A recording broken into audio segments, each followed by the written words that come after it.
santé, bienvenue sur ma chaîne pour votre lecture intuitive de ce mois de mars 2022. J'espère que vous allez tous très très bien. Alors, qu'est-ce qu'on a pour vous? Arcane majeur, on a l'ermite dans ce que vous voulez le plus. On a la tempérance dans ce qui va vous aider. Gardez votre calme. On a le soleil, pardon du peu, dans la vie professionnelle. Et on a la justice dans votre vie intérieure. Ça sent le rééquilibrage de ce qui vous paraît injuste, si je peux le dire comme ça. Le mois dernier, je vous rappelle, vous aviez la mort, hein, je crois. Je ne vais pas dire de bêtises, je vais quand même juste vérifier. Verseau, vous êtes où? Ils sont où? Là, où est la mort? Ok. Vous aviez la mort. Donc, quelque chose, c'est soit éteint le mois dernier, soit c'est transformé le mois dernier. Et ce mois-ci, vous avez, je pense que la carte la plus importante de votre lecture, c'est cette justice. Vous avez cette possibilité ce mois-ci de rééquilibrer les plateaux de la balance, de vous rendre justice. En faisant ce que vous voulez, en prenant un nouveau départ, en faisant quelque chose qui efface cette sensation d'injustice que vous avez pu vivre et qui a dû être extrêmement douloureuse. 10 d'épée, d'accord? Bon, on va y venir. L'énergie ce mois-ci qui vous accompagne, c'est la grande prêtresse. Alors, la grande prêtresse, elle a plutôt une signification de ce qui est invisible. C'est-à-dire que c'est l'inconscient, c'est l'intuition, c'est une connexion avec l'autre monde. On peut se sentir guidé durant ce mois de mars par des énergies de défunts, par des énergies de personnes qu'on a perdues. Ça peut être le cas. On peut se sentir guidé à travers nos rêves. On peut se sentir guidé à travers des messages qu'on perçoit de l'intérieur. D'accord? On est guidé par une voix qui, voilà, sans partir dans des vrilles pas possibles, c'est peut-être juste la petite voix de l'intérieur, la petite voix de la sagesse intérieure qui nous parle et qui nous parle de justice, d'accord? Qui nous parle de justice pour nous, pas pour les autres, pour nous. Voilà, donc on est guidé d'une manière ou d'une autre par son intuition, par ses rêves, par des voix intérieures, par des convictions, on est guidé. Ok. Vous, votre énergie, elle est à la prise de décision après avoir évalué la situation. 7 de denier, c'est la moisson. Qu'est-ce que vous récoltez? Qu'est-ce que vous avez dans votre panier de récolte? Est-ce que c'est à la hauteur de ce que vous espériez? Est-ce que c'est décevant? Je pense que certains d'entre vous vont estimer que c'est décevant, que c'est pas à la hauteur parce que vous décidez de vous tourner vers l'avenir, de vous tourner vers autre chose et de tourner le dos au passé. Alors, ça peut aussi très bien être juste une expérience qui arrive à son terme, ok? Vous prenez ce que vous avez à prendre et vous poursuivez votre chemin, mais ailleurs. Ce qui est certain, c'est qu'entre ces deux énergies, il y a un changement de direction. Soit parce que la récolte est décevante, soit parce que de toute façon, c'était la fin d'un contrat, c'est comme ça, point barre, et qu'il n'y a rien d'autre à en attendre, à en espérer. C'est un solde de tout compte, et automatiquement, vous regardez ailleurs pour voir ce qui s'y trouve. D'accord? Mais il y a clairement un changement de direction dans votre énergie. Ce que vous voulez le plus, c'est la sagesse. Je pense que ce que vous voulez avec ça, c'est ne pas prendre de décisions intempestives. Il y a autre chose avec cette ermite. Ne pas prendre de décisions intempestives, mais je pense surtout que quelque part au fond de vous, vous avez envie de prendre une décision qui est, comment est-ce que je dois dire ça, qui est soutenue par une considération pour la nature humaine. C'est ce que vous voulez le plus, hein? Alors oui, il y a cette sagesse, il y a cette profondeur de décision, mais il y a surtout cette envie que vous avez d'être très humain, de ne pas être une espèce de justice implacable. Vous voulez vivre ce mois de mars en étant très humain ou humaine, vous adapter. Je ne sais pas si vous comprenez ce que je veux dire. C'est pas me rendre justice, oui, mais pas une justice froide et glaciale. Non, vous voulez une justice qui reste avant tout humaine. Pourquoi?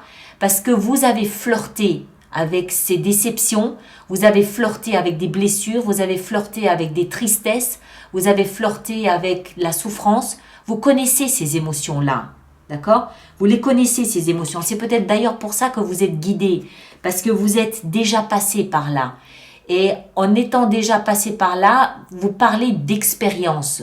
Donc vous ne pouvez pas prendre une décision, même si c'est décevant comme résultat, vous ne pouvez pas prendre une décision qui soit froide et rigide. Vous devez garder un aspect très humain dans ce que vous décidez de faire.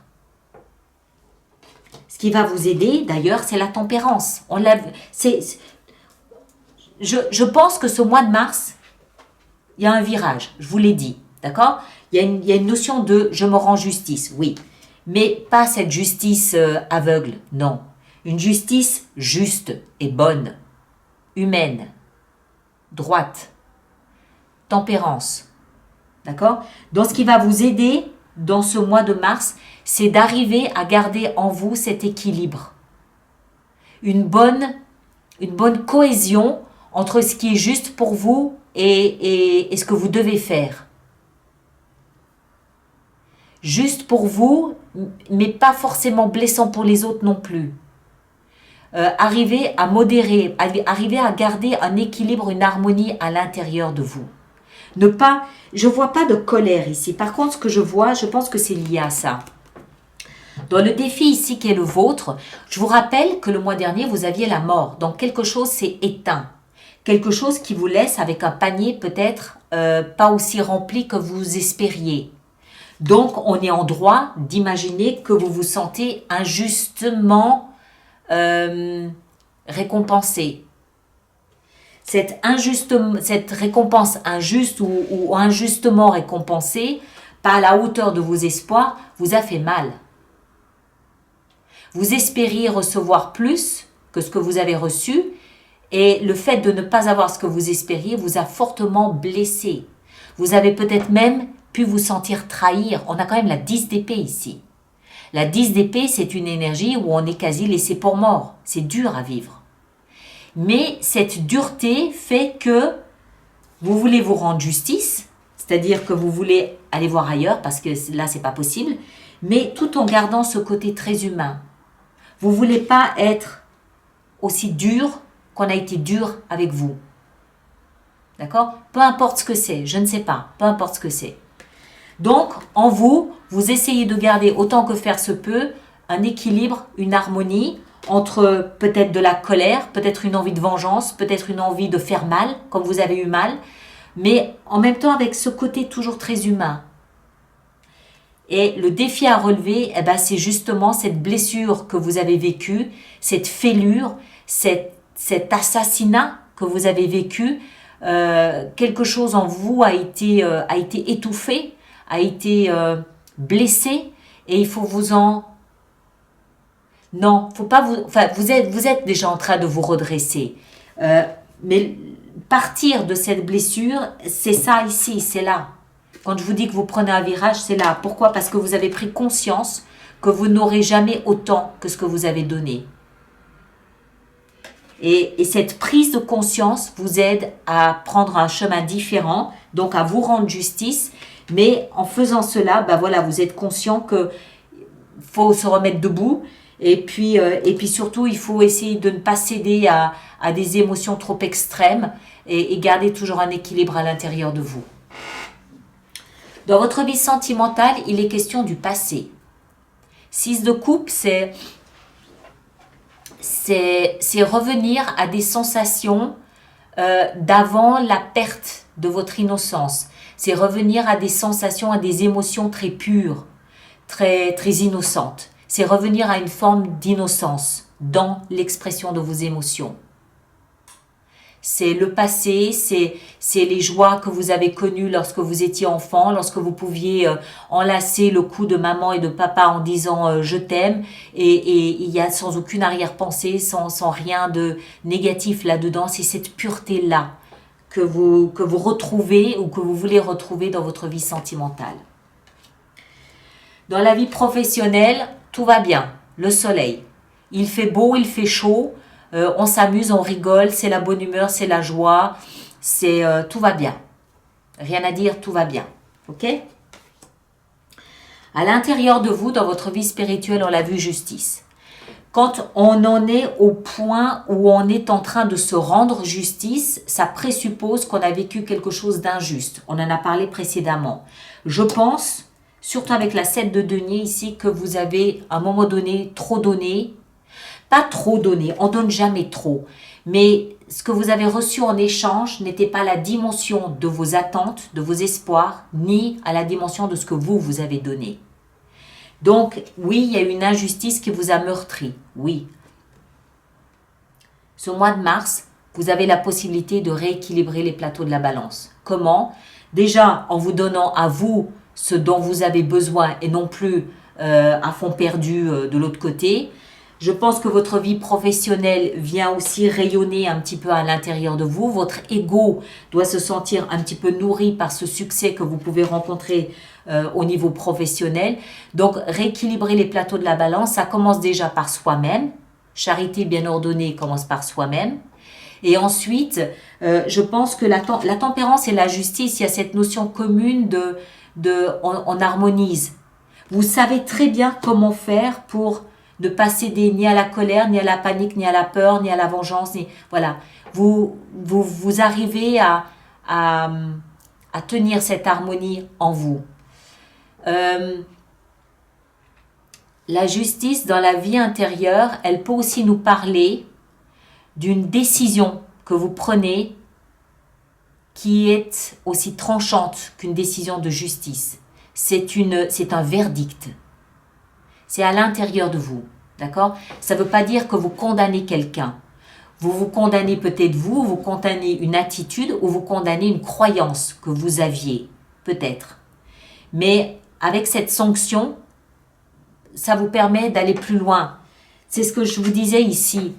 Vous prenez un virage, cette sanction qui tombe vous permet de regarder de l'autre côté de la berge. Ok, mon panier n'est pas aussi rempli que ce que j'espérais. Ok, mea culpa, tant pis pour moi, j'ai cru, je me suis trompée. Ok, c'est pas grave.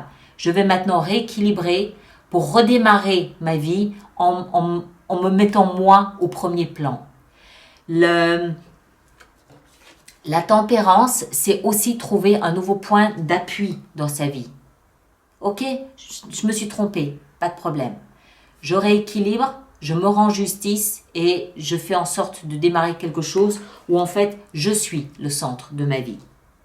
Et c'est un petit peu ce qui se passe. Et je pense qu'en cela, vous êtes guidé soit dans vos rêves, encore une fois, soit par votre intuition, soit par des pressentis, des ressentis, des sensations intérieures que vous avez qui vous guident. Parce qu'en fin de mois, je pense que vous mettez en action ce que vous avez décidé ce mois de mars. Le roi d'épée, alors, je vais aller dans l'ordre. Le roi d'épée, il peut représenter une personne d'un signe d'air comme vous. Verseau, Gémeaux, Balance. Homme ou femme. Le fait que ce soit un roi peut nous indiquer que c'est quelqu'un de plus mature, de plus âgé que vous. Il peut aussi, le roi d'épée, puisque les épées nous expliquent que les épées représentent tout ce qui est communication, tout ce qui est échange verbal, communication, écrit, acte, engagement, tout cela. Le roi d'épée, du coup, peut représenter un avocat, un juge, un notaire, un patron. Ça peut être ça. Peut-être que ce qui se passe ici vous donne envie d'aller voir un avocat, un notaire, votre patron. Voilà, ça peut être ça. Ça peut être la prise de contact avec un homme de loi qui vous aide à faire une démarche ou une autre, je ne sais pas.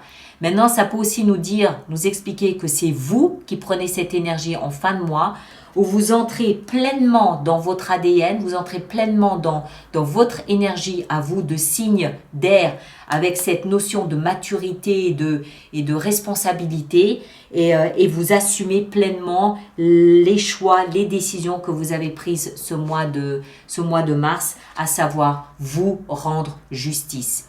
Parce que ce que vous avez vécu ici, c'est pas facile.